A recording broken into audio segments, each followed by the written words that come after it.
આમ આદમી પાર્ટીના વડોદરા શહેરના પ્રમુખ વિરુદ્ધ એક ફરિયાદ નોંધાઈ છે. શું છે સમગ્ર મામલો? ગઈકાલે કપુરાઈ પોસ્ટેમાં એપાટ ગુના રજિસ્ટર નંબર 289/2026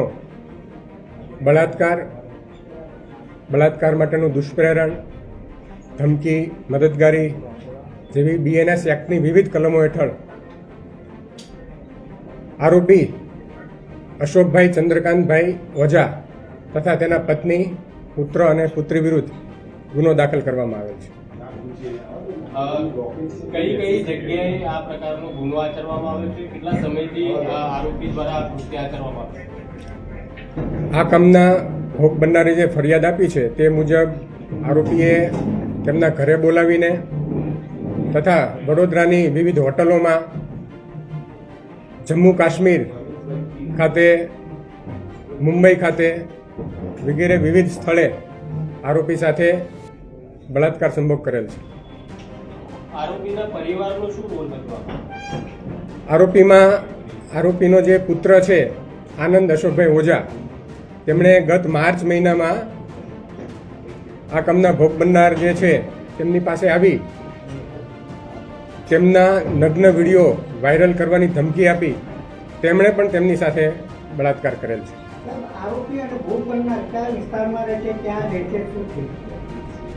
આરોપી તથા ભોગ બનનાર આજવા રોડ ઉપર વડોદરા ખાતે રહે છે. આરોપી અને જે ભોગ બનનાર છે એવું કહેવાય છે કે આરોપીએ જ ભોગ બનનારને પોતાનું મકાન આપ્યું હતું અને ભોગ બનનારે એ મકાન પોતાના નામે કરાવવા માટેની માગણી કરી હતી. એમાં ફરિયાદ દાખલ કરવા માટે એવી પણ વાત છે. હા, એટલે એ પણ છે. 20 લાખ રૂપિયા છે એ પણ તેમને લીધેલા મકાન ખરીદ કરવા માટે અને પછી એ જે તે માલિક છે તેમને આપેલા નહીં. ભોગ બનનાર મેરિડ છે કે અનમેરિડ છે, શું છે એમાં આખો કિસ્સો? ડિવોર્સ પણ લેવડાયા હતા. ભોગ બનનાર પરિણીત છે. બરોબર. તો એ ડિવોર્સ હતા તો એમને એમના છોકરા જોડે પુત્રવધુ તરીકે રાખતા હતા. શું હતું એમાં પ્રાથમિક તપાસ પણ શું આવી? ના, એ હજુ તપાસ ચાલુ છે. કન્સ્યુશન રિલેશનશિપ હતા તો પછી બળાત્કારનો ગુનો કઈ રીતના બનાવ્યો? ના, એવું કોઈ રિલેશનશીપનું જે દસ્તાવેજી પુરાવો છે હોય એવું આપણી પાસે નથી.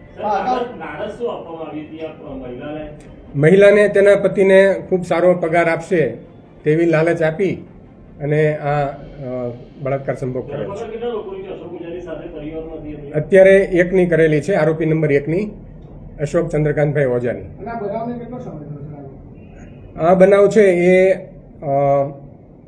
સને 2024 થી ગત માર્ચ 2026 સુધીનો દરમિયાન બનેલ છે. FIRનું કારણ એ જ હતું ડીલેનું કે જે ફરિયાદી છે તેને આરોપીએ તેનો વિડીયો વાયરલ કરવાની ધમકી આપેલ, જેનાથી ગભરાઈને તેણે અત્યાર સુધી ફરિયાદ આપેલી નહીં. પરંતુ થોડા દિવસ પહેલાં કંઈ આણંદમાં આ જે આરોપી છે તેના વિરુદ્ધ પણ ગુનો બીજો એક દાખલ થયેલો, તેવું ફરિયાદીને ધ્યાનમાં આવતા તેને હિંમત આવેલી અને આ ફરિયાદ ગઈકાલે નોંધાવેલ છે. દુષ્કર્મની પરિભાષા શું હોય છે? દુષ્કર્મ કેવી રીતે એને ગુનો ગણવામાં આવે છે? ફરીથી? દુષ્કર્મ જે છે એની પરિભાષા શું? દુષ્કર્મ એ જ કે જે ભોગ બનનાર છે તેની ઈચ્છા વિરુદ્ધ બળજબરી કરી અને જે બળાત્કાર સંભોગ કરવો કે એને ધમકી, કોઈ પણ હિસાબે ધમકી આપીને, ડરાવીને સંભોગ કરવો તે. આરોપી પાસેથી વિડીયો કે એવું કંઈ મળી આવ્યું છે મોબાઈલમાંથી? એ તપાસ હજુ ચાલુ છે. તે હશે તો એ પણ કબજે કરવામાં આવશે. હા, દરેક દિશામાં તપાસ થશે. આખા મામલામાં 4 આરોપીઓ છે, પતિ, પુત્ર, પત્ની અને પુત્રી. શું તમામની ભૂમિકા શું છે? કેવી રીતે માતા અને પુત્રીને પણ આમાં ફરી આરોપી બનાવવામાં આવે? બરાબર છે. જે પુત્રએ જે ગત માર્ચમાં બળાત્કાર કર્યો તેના અનુસંધાનમાં જે આ ભોગ બનનાર છે તે તેની માતા મોતીબેન અશોકભાઈ ઓઝાને કહેવા ગઈ તો તેમણે પણ તેનું ઉપરાણું લઈ અને તેને ધમકી આપી અને મકાન ખાલી કરી દેવાની પણ ધમકી આપી. ઘણા સમયથી પુત્રી અને માતાની શું? પુત્રી છે તે તેના પિતાની સાથે આ જે ભોગ બનનાર છે તે વાત કરે તે રીતે અવારનવાર તેને ફોન કરતી અને પૈસાની પણ માંગણી કરતી.